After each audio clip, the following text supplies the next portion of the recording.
My parents told me they couldn't afford to take me on vacation, but then, I saw my sister's kids flying first class. I didn't say anything, but a week later, they weren't smiling anymore.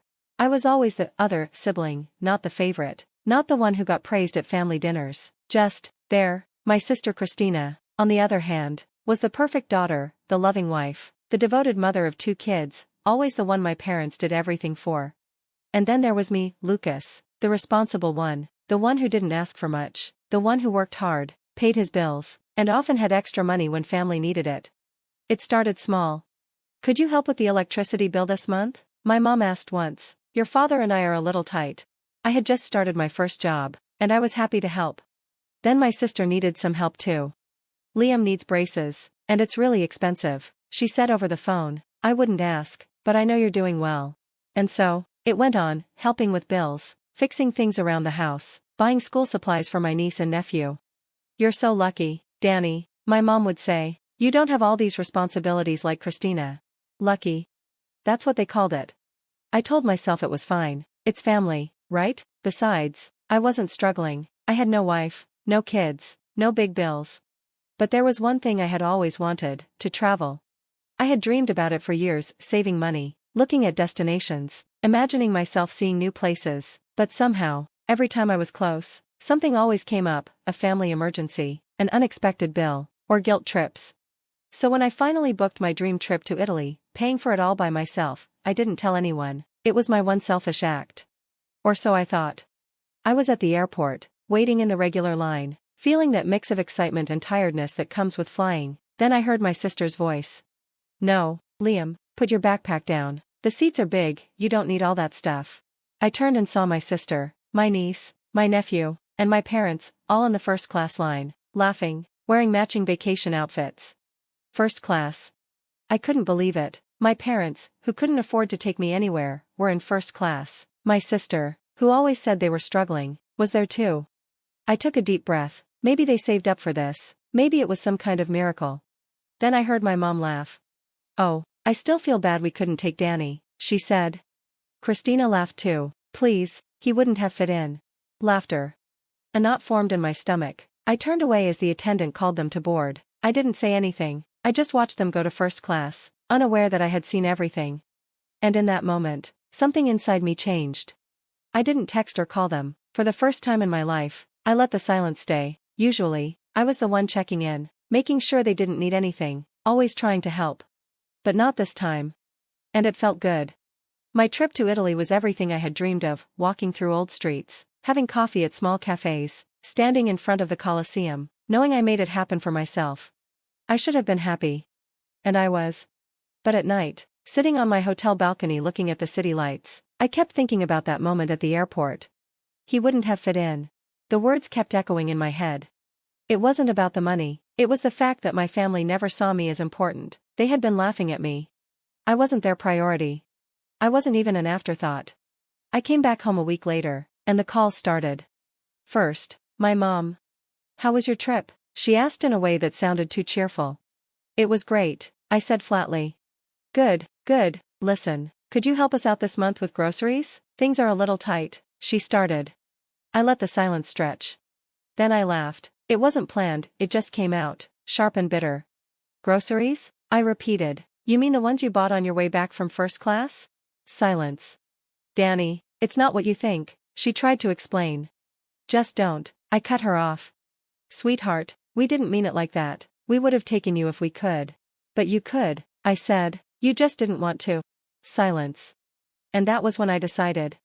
No more helping out, no more paying bills, no more being the forgotten son who was just there to make their lives easier. 2 days later, my sister called. I almost didn't answer, but curiosity got the better of me. "What do you want, Christina?" I said instead of hello. "You're not too good to answer your own family now?" she snapped. "First class must have really spoiled you," I said. "Are you seriously mad about that?" she laughed. "Grow up." "I am growing up," I said. "That's why I'm done taking care of you." There was a pause, then she spoke in that soft, sweet voice she always used when she wanted something. "Danny, come on, you know how hard things are for us. You don't have kids, you don't have real bills like we do." "Right," I said, "and I still paid for Liam's soccer fees last month." "Well, yeah, because you always do," she said. as if it was obvious. Not anymore, I said. She laughed. Oh my God, you're serious? You're so selfish. I hung up. And for the first time in my life, I felt free. The silence didn't last long. By the next morning, my phone was flooded with missed calls. First, my mom, Lucas, what's going on? This isn't okay, we're family, call me back. Then my dad, son, don't be dramatic. You know Christina and the kids need help, be reasonable. Then Christina, are you really ignoring mom and dad? You think you're better than us now? I didn't respond to any of them. Instead, I sat on my couch in silence, something I hadn't had in years without someone asking for something. It felt amazing. But by noon, the guilt trips turned into panic. Another call from my mom. I let it go to voicemail. A minute later, I got a text, Danny, please, we have a problem. I rolled my eyes, another problem, another crisis I was supposed to fix. Then another text, it's about the house. That got my attention. I sighed and called her back. What now? I asked. She sighed, your dad and I, we didn't want to worry you, but we're behind on the mortgage. Are you just telling me this now? I asked. We didn't want to bother you, she said, but now we need help. Help? I laughed. You want me to pay it? It's just this month, she rushed to say, just to get us through. Huh, I said, funny how you could afford first class but not your mortgage. Silence. It wasn't like that, Danny, she said. It was exactly like that, I said. You didn't think twice about spending money on Christina's kids, but when it comes to your own son, there's nothing left. That's not fair, she snapped. You don't understand what it's like to raise kids, she added. You're right, I said, because instead of having my own life, I was too busy taking care of yours. Silence. Then softly, she said, we need you. And that was the truth. They needed me, not because they loved me, but because without me, their whole life would fall apart. I know, I said, but you'll have to figure it out without me. Then I hung up. And this time, I didn't feel guilty at all. The next few days were strangely calm, no texts, no calls, and no guilt trips. For the first time in years, I was truly free. But I knew it wouldn't last. Sure enough, on the third day, my sister showed up at my apartment. I heard the knocking before I even checked my phone. Lucas, open the door. I didn't rush to answer, I wasn't in the mood to deal with her. When I finally opened it, Christina walked in without waiting for me to say anything. What is wrong with you? She asked, dropping her purse on my kitchen counter. Excuse me? I raised an eyebrow. You know exactly what I mean, she snapped. Mom is losing it, Dad is freaking out, and now I'm stuck with all of it because you threw a tantrum.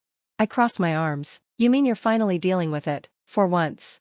She rolled her eyes. Oh my God, stop being so dramatic. You know they need help. You're just punishing them because you're jealous.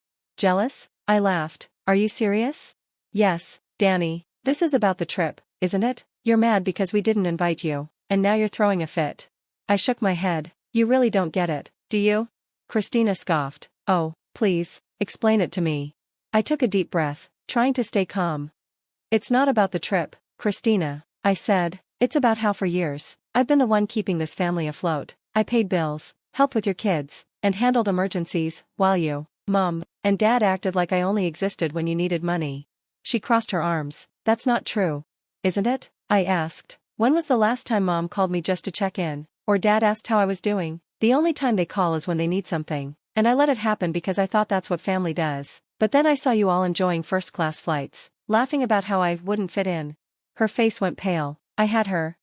So no, I continued. This isn't about the trip. It's about me realizing that I've never really been part of this family. I was just your safety net, and I'm done being that. Christina stood there, speechless. For the first time, she had no reply. Finally, she grabbed her purse. Fine, she said, do whatever you want, but don't come crawling back when you realize what a mistake you made. I smiled. Don't worry, I won't. She slammed the door behind her. And for the first time in my life, I felt free. The next day, my phone buzzed with a message from my dad. Lucas, come over for dinner Sunday, we need to talk. I almost laughed. We need to talk was family code for, we need you to do something, and you're going to say yes. I wasn't falling for it again. I'm busy. A minute later, my phone rang. I sighed and picked up, just to hear what he had to say. Lucas, he started. Enough is enough, you're acting childish. Am I? I leaned back on my couch, because from where I'm sitting, I'm the only one acting like an adult.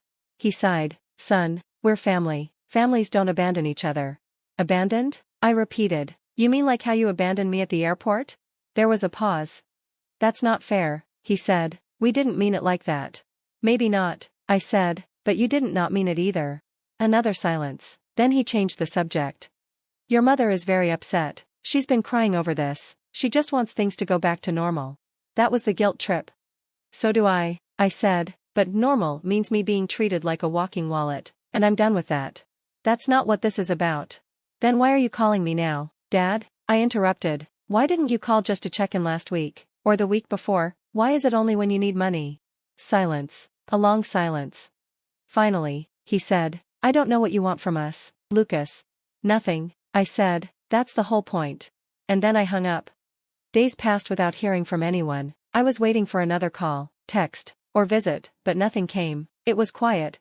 Then, one evening, my phone buzzed with a message from Christina. Christina, I hope you're happy. Mom and Dad are in trouble because of you. I rolled my eyes. Me, they'll manage. Christina, no, actually, they won't. They're 2 months behind on their mortgage, and the bank is sending notices, but I guess that doesn't matter to you, does it? Me, it didn't matter when you were buying first-class tickets. Christina, oh my God, let it go, that was one time. Me, and it was the one time I saw the truth. She didn't respond. The next day, my mom called. Danny, she sniffled, we're in trouble. So I've heard. The bank, they're threatening foreclosure. I stayed quiet. I know things have been tense, she said, but we're your parents. Please, just help us this one last time. Oh, one last time, I repeated. The same line you used when you first asked me for money. No, I said firmly. Danny. No, I repeated. You made your choices, now you live with them. Silence, then the anger came. You're being selfish, she snapped. After everything we've done for you, this is how you repay us? Done for me? I laughed bitterly. Mom, name one thing, just one thing, you've done for me in the last 5 years that didn't involve asking for money. She was silent. And that was my final answer. Good luck, Mom, I said, and hung up. A week later, I heard through a friend that Christina had caved. She used her savings to help my parents with their bills, something she'd never done before.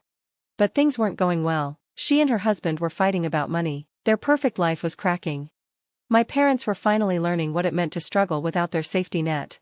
And me? I was free. I didn't hear from anyone for weeks. Then, one night, I saw a photo of Christina and Mark on social media. They didn't look happy. The caption read, "Tough times don't last, but tough people do. Hang in there, Christina." Curious, I checked Christina's page. No more happy family photos, just silence. Then, I got a message from Kelly, one of Christina's friends. Kelly, hey, Danny, I don't know if I should be reaching out, but I thought you should know, things are bad at home. I hesitated, then replied.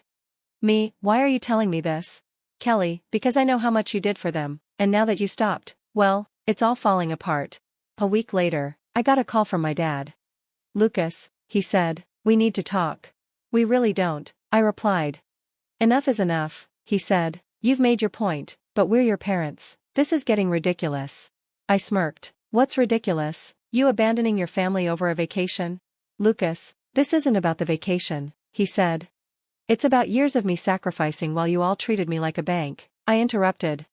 That's not true, he said. We always appreciated you. Then why was I never invited? I asked. Silence. Look, your mom and I, he started. Fix what? I interrupted. The fact that I have boundaries now? That you can't manipulate me anymore? Christina's struggling, Danny, she needs help. I laughed. Oh, now Christina needs me. She's drowning. Mark wants to sell the house. Not my problem, I said. Lucas, be reasonable. I am, I said, for the first time, I'm being completely reasonable. Fine, he said, and hung up. That was the last time I ever heard from my dad. I didn't get any more calls from my mom. Christina stopped messaging me. A month later, I heard Christina and Mark sold their house and moved to a smaller place. My parents did the same. They finally learned what it was like to live without me.